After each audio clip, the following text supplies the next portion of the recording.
আমরা এমন এক মালিকের গোলাম,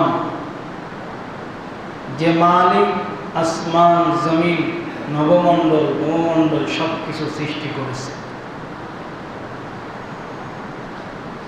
এমন একজন মালিকের গোলাম, যে মালিকের অনুমতি ছাড়া গাছের একটি পাতাও নড়ে না। আমরা এমন একজন আল্লাহ তাআলার গোলাম,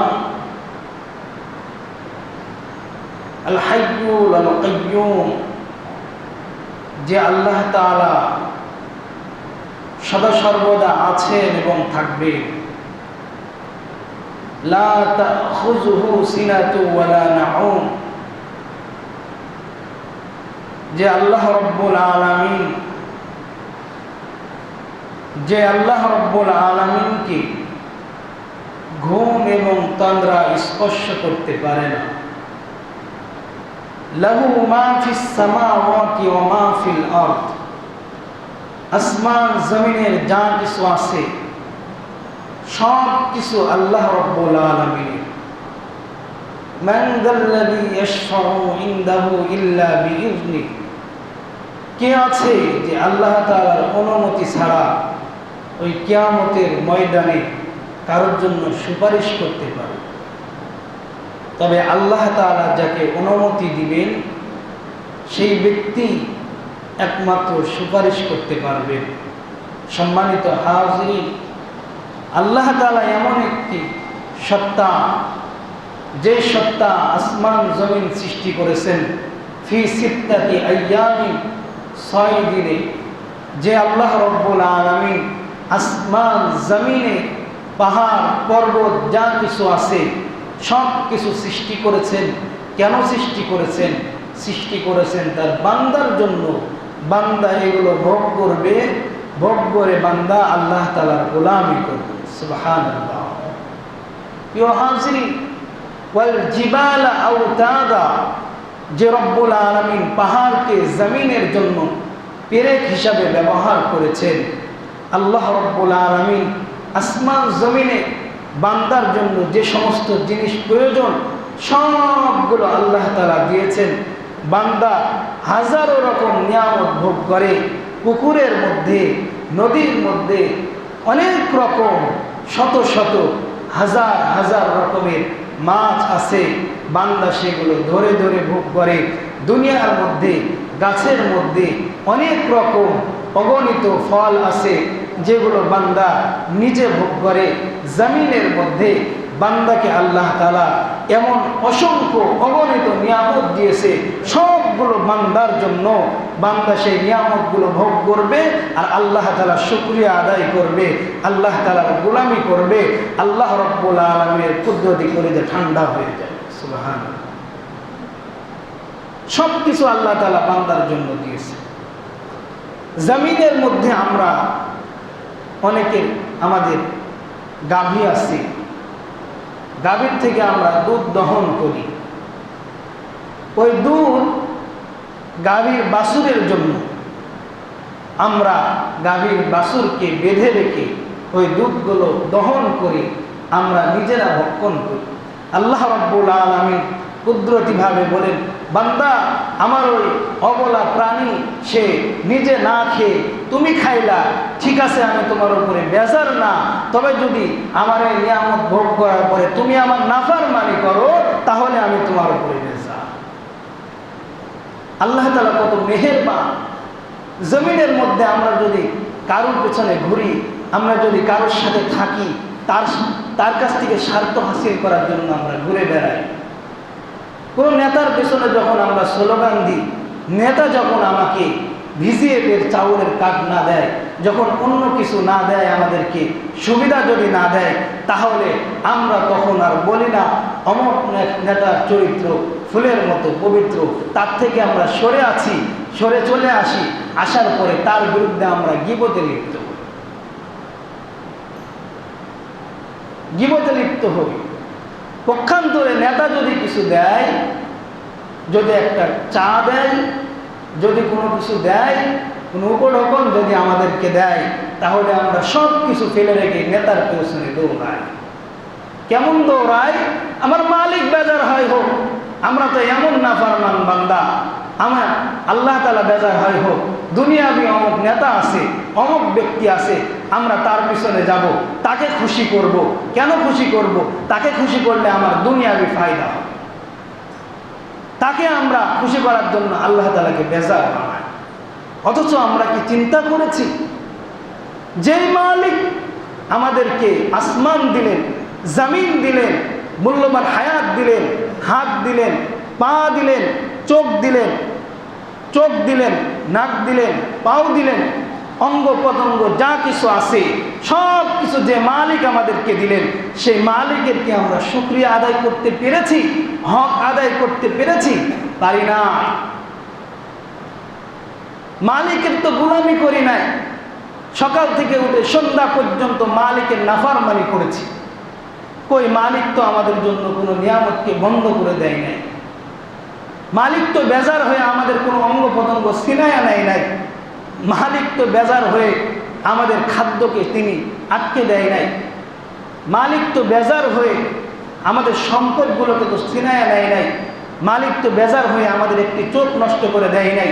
অথচ আপনি যার পিছনে ঘোরেন, একদিন যদি যাওয়া বন্ধ করে দেন, 2 দিন যদি তার পিছনে স্লোগান না দেন, দেখবেন 2 দিন পরে আপনাকে দলেও নেবে না, বলবে অমুক পার্টির লোক, বিদ্রোহী পার্টির লোক, তার আমাদের প্রয়োজন নাই, আপনাকে তিরস্কার করে ঘুর ঘুর করে তাড়িয়ে দিবে।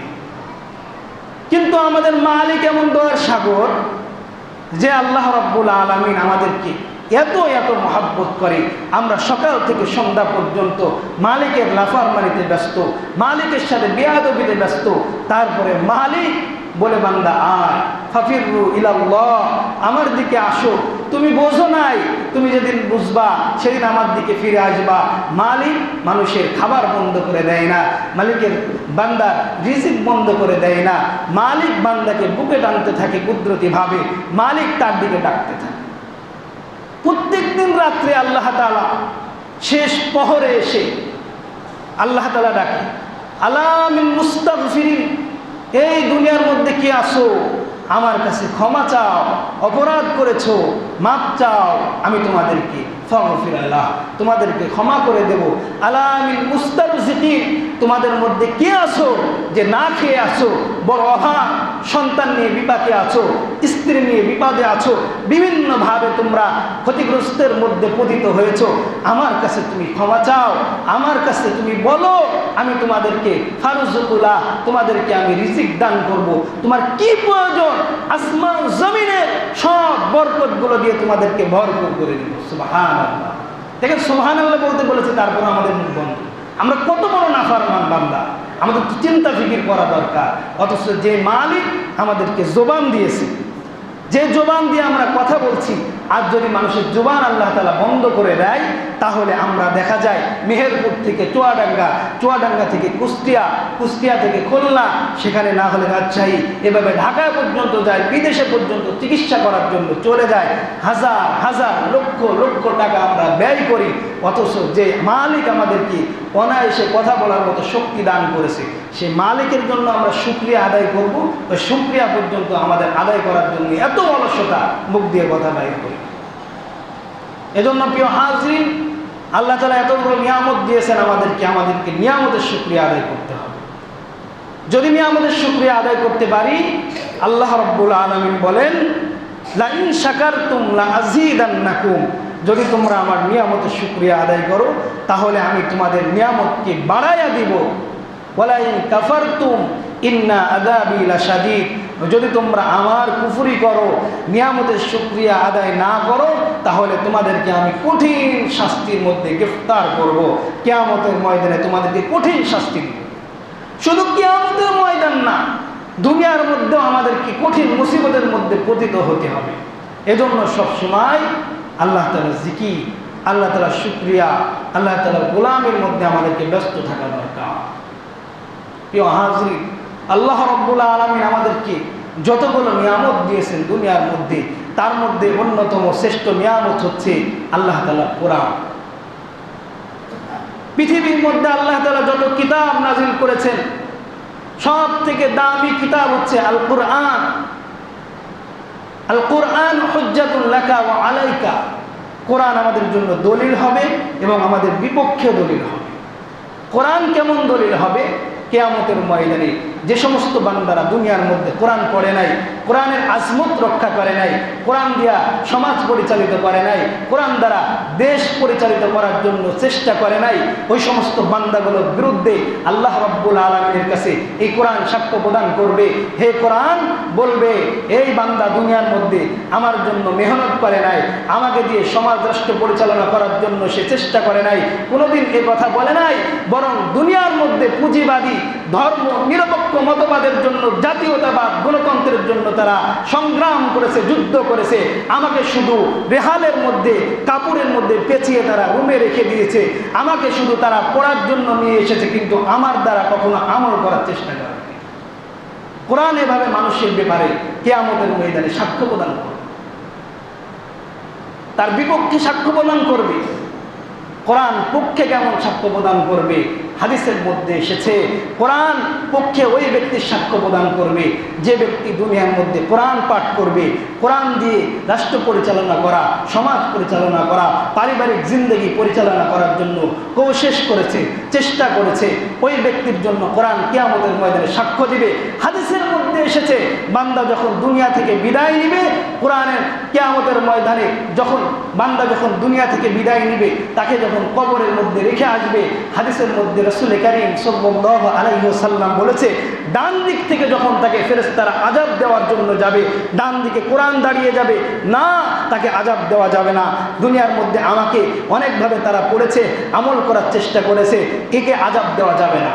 বাম দিকে যখন শাস্তি দেওয়ার জন্য ফেরেশতারা যাবে, নামাজ দাঁড়িয়ে যাবে, না এই বান্দাকে শাস্তি দেওয়া যাবে না, সে দুনিয়ার মধ্যে নামাজ পড়েছে, আল্লাহ তাআলার জন্য নামাজ আদায় করেছে। মাথার দিক থেকে যখন আযাব দেওয়ার চেষ্টা করবে, তখন রোজা দাঁড়িয়ে যাবে। পায়ের দিক থেকে যখন আযাব দেওয়ার চেষ্টা করবে, তার আমল আছে যেগুলো, সেগুলো দাঁড়িয়ে যাবে। সেভাবে সে কবর থেকে নিয়ে কিয়ামত পর্যন্ত বান্দাকে সহযোগিতা করতেই থাকবে। এজন্য